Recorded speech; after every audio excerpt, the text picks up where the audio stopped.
thank you for and tell you my gratitude for agreeing for this meeting and this interview. I heard about the subject. I was very pleased to speak to you. No, thanks very much. I would like really to briefly sum up its framework. This video conference will be projected during an international conference to take place at the Historical Museum of Bosnia and Herzegovina in Sarajevo in 1 month's time, on the 2nd of October this year. I see.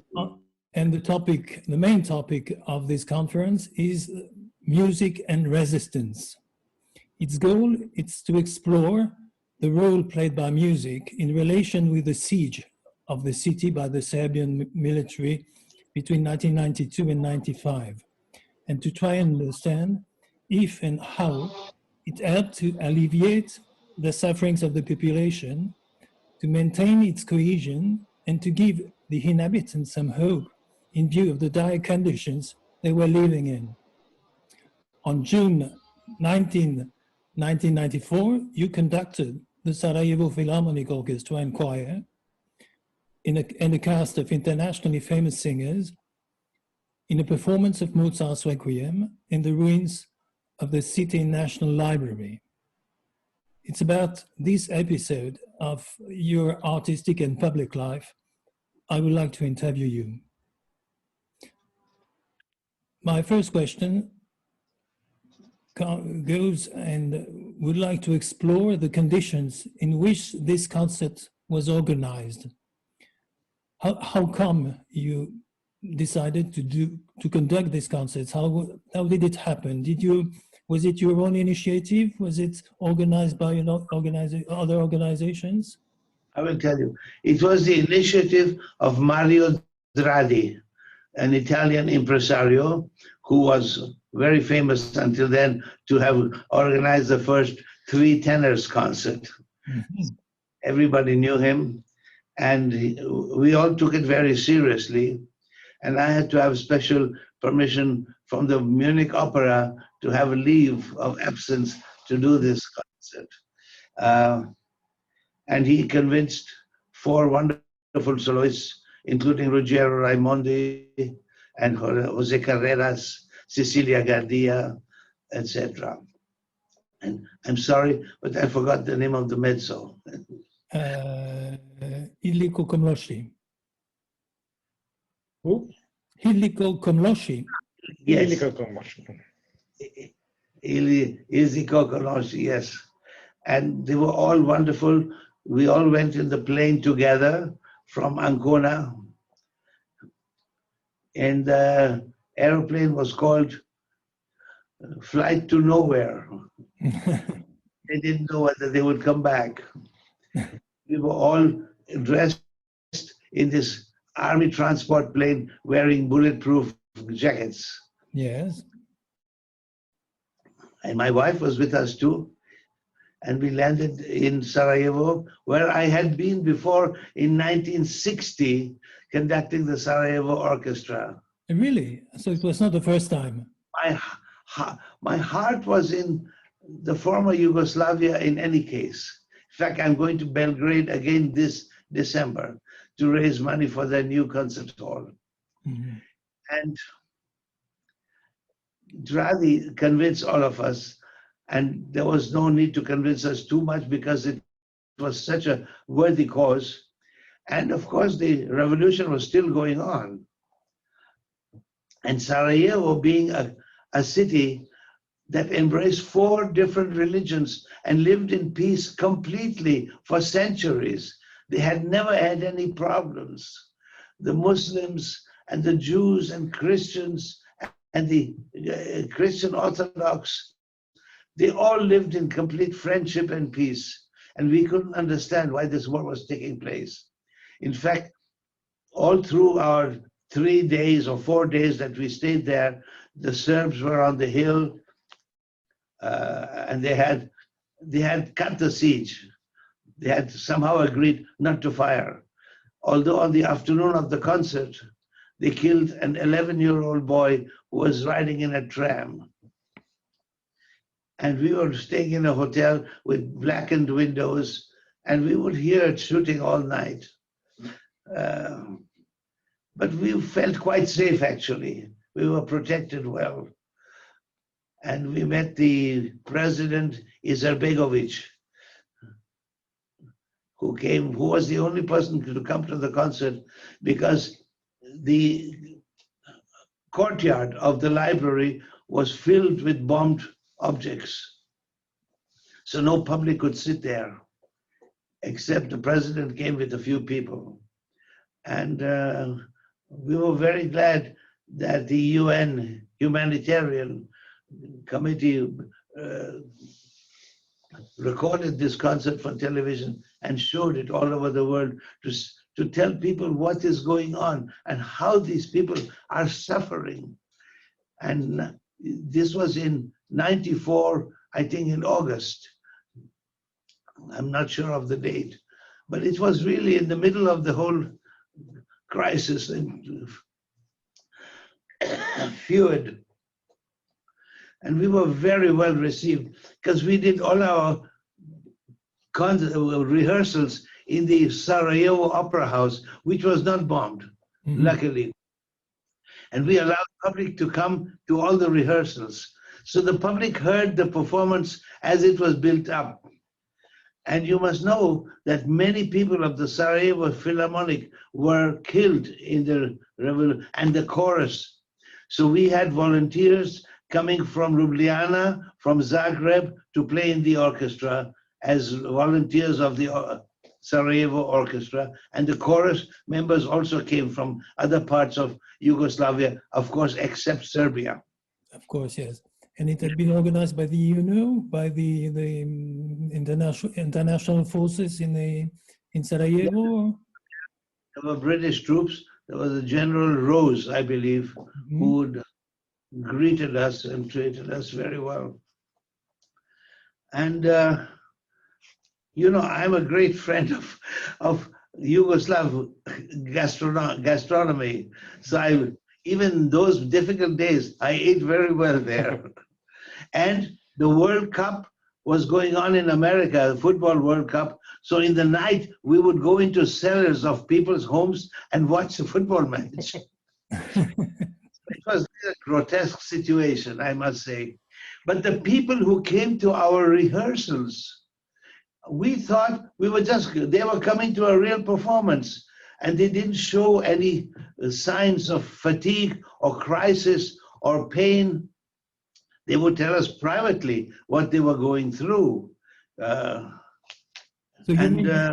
hearts went out to them, really. And when we rehearsed, it was almost like a performance every day. I see. And you mean the rehearsals were open to the public? The rehearsals were open to the public? Yes, yes. The rehearsals were completely full. The theater was full at least 3 times, I think, that we rehearsed there. And then we rehearsed in the courtyard also, just before the concert.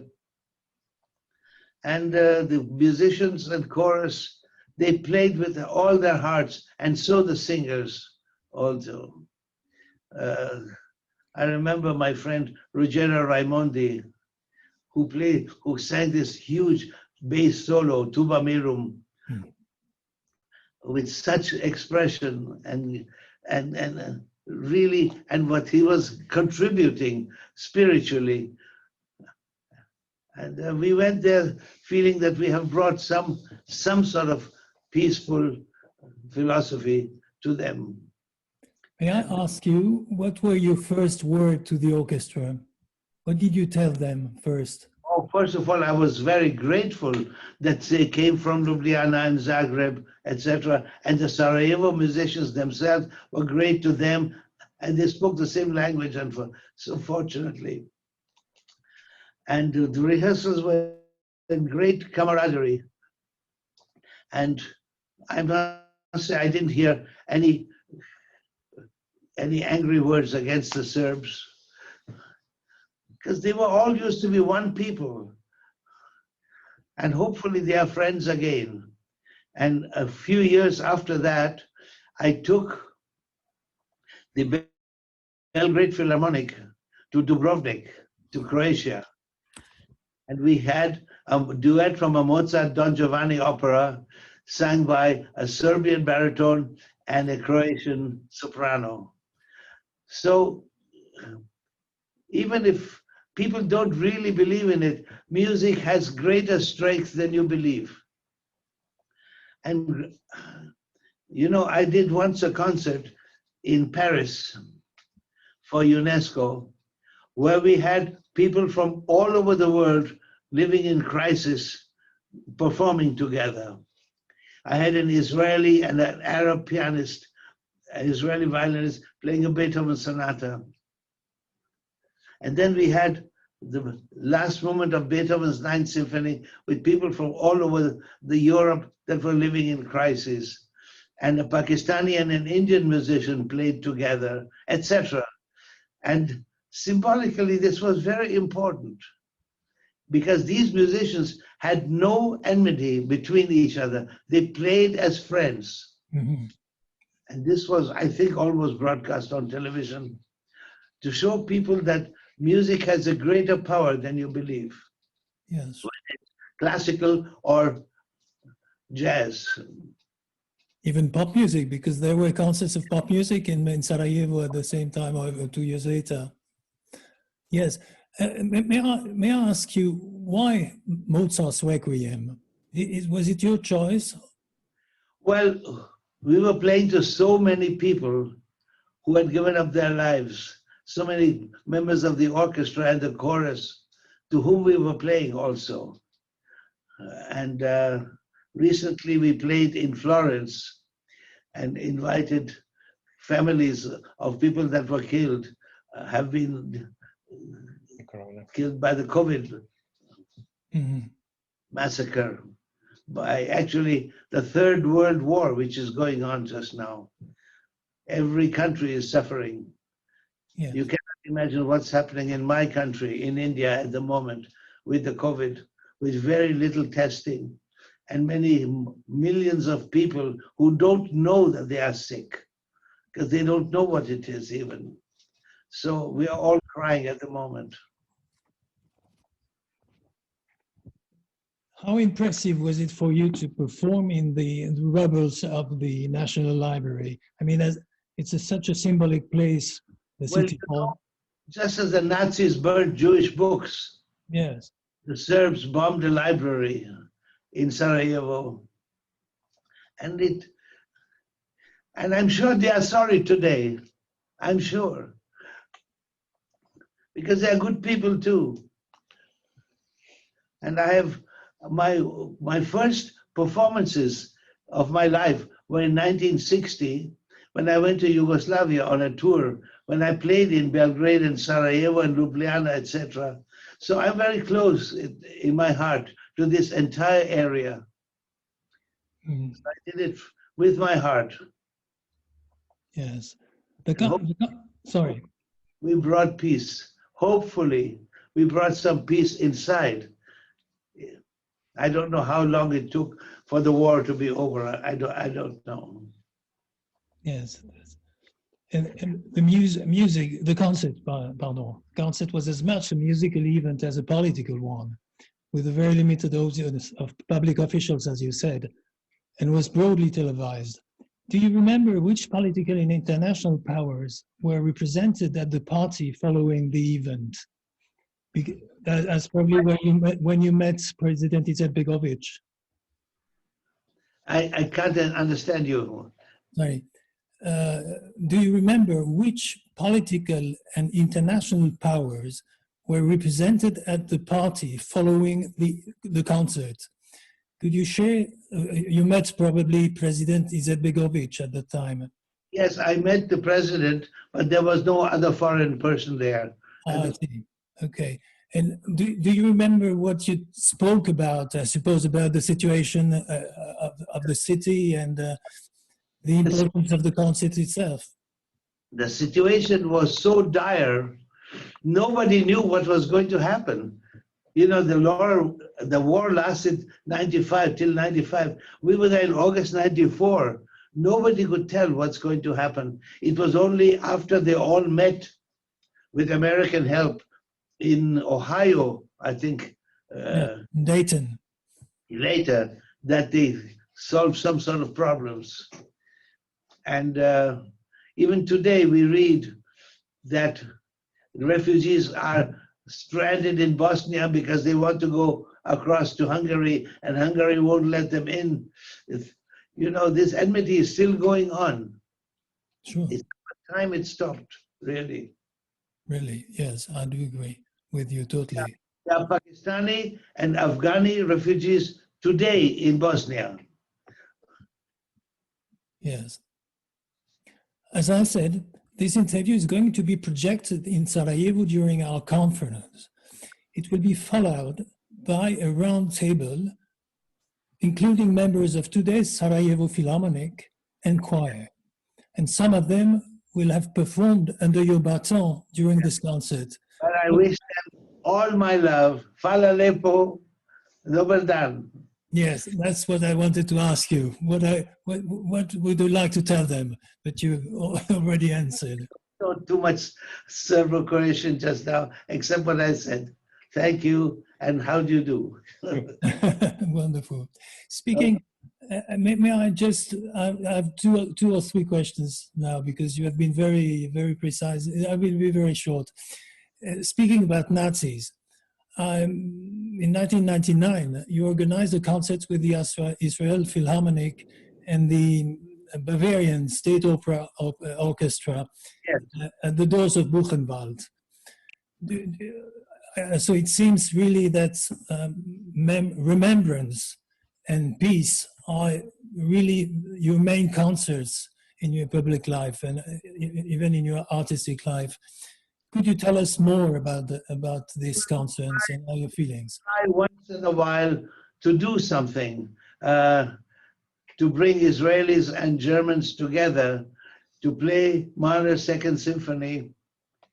And they played it with great pleasure, let me tell you. And before that, when the Berlin Philharmonic came to Israel, we also played a concert with both orchestras together. And there was no enmity.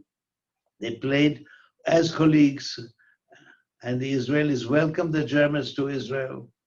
I can't remember which year was that, but this concert outside Weimar with the Bavarian State Orchestra and the Israel Philharmonic was for us unforgettable. Yes. I'm going back for one short question about the Jewish community in Sarajevo, which was very active and we showed a lot of solidarity toward the other communities of the city. Did you meet them? Did you have the chance of meeting their representatives or someone? I don't remember particularly meeting Jewish people there. They might have been at my rehearsals, but you know, they were not allowed to come to the backstage to meet us. Anybody. But I remember in 1960, when I first went to Sarajevo, I went to the Jewish and the Muslim cemetery to pay my respects. And they have been living there in peace for centuries, really, ever since the Turks left. Mm-hmm. Yes. And my last question is a bit outside the scope of this interview, but totally by chance 2 days ago, I stumbled on the name of a composer called Walter Kaufmann. Yes. Who was active in Mumbai because he had fled the Nazis. And I think you have studied with him. And my father played chamber music with him. I see. He was a Czech refugee in Bombay, and he was made the head of the All India Radio. And my father played a lot of music with him. I see. I was too young. I would go to rehearsals. I see. He was married to the niece of Kafka. Yes. Wow. Yeah. And then I once went to Indiana University with the Los Angeles Philharmonic, and he came to the concert. Yes, he was teaching there. Yes. And how do you know about him? Well, you know, he's part of the composers of interest for me, but for me it's a total discovery. I heard some of his music, which I found quite interesting, actually. He did a lot of research on Indian music Yeah, and trying to combining with Indian styles, etc. absolutely. So, Yeah. and actually, what he wrote is really very interesting. What I heard, so it encourages me to discover more about him, and I will. That's why I was asking this question.